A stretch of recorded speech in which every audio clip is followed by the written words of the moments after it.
you definitely need a lawyer to assist you in the defense of your case when you are charged with possession of marijuana, second degree, possession of drug paraphernalia, or any other drug offense that is pending in municipal court. Under Alabama law, the maximum amount that you can be fined in a municipal court on a Class A misdemeanor, such as unlawful possession of marijuana second, is $500. You can also be sentenced up to 6 months in jail. The issue with a conviction for possession of marijuana second degree is usually, for most people, related to the driver's license aspect. And your driver's license under the Code of Alabama will be suspended for 6 months if you are convicted of possession of marijuana second degree. The collateral consequences of a conviction for possession of marijuana second degree in a municipal court, those are very severe as well. If you have a drug charge conviction, which is a conviction such as possession of marijuana second degree, the federal government will deny for a period of time your ability to obtain federal student aid to assist in your attending college. Also, you could be passed over for promotions at your job if you have a conviction, or you could be denied employment or terminated with a conviction for possession of marijuana second degree.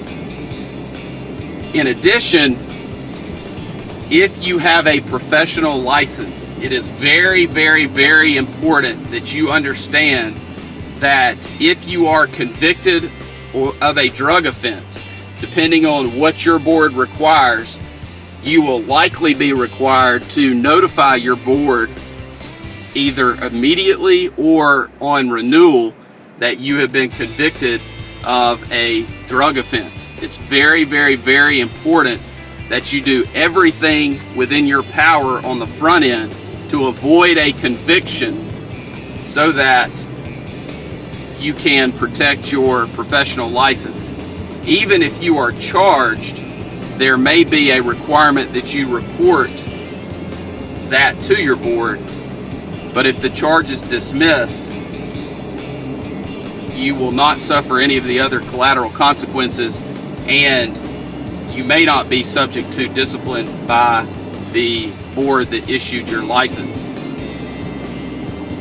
There is no question that you need counsel when dealing with any drug charge, but especially possession of marijuana second. The other drug charge I want to talk to you about is possession of drug paraphernalia. On any traffic stop or any encounter with the police, if they find something that could be construed to be used to make or cultivate or use any type of drug, they can charge you with possession of drug paraphernalia. If you look at Alabama Code Section 13A-12-260, it lays out about 15 ways that an item can be used in a way that would constitute drug paraphernalia. In addition, it goes through a list of items that I will not go over with you here. The bottom line is, if you are charged with possession of drug paraphernalia and you feel like you are wrongfully charged, or the item was in your possession not for use as drug paraphernalia, then it is something that we need to be aware of so that we can bring that up through the negotiation process in an effort to settle the case, or through the trial process. It's important for you to understand that there are multiple options on resolving drug cases that help you to avoid a conviction. That is the goal in every single drug case, is to avoid a conviction for the charged offense. It is important that you have competent legal counsel who has handled thousands of Alabama criminal cases and who has the experience and the knowledge necessary to get you the best result possible on your case.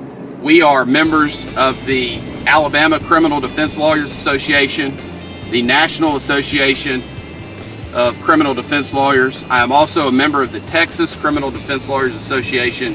And those things are important because we are able to stay in touch with other lawyers around the country and also read and review publications about drug offenses and the defenses available.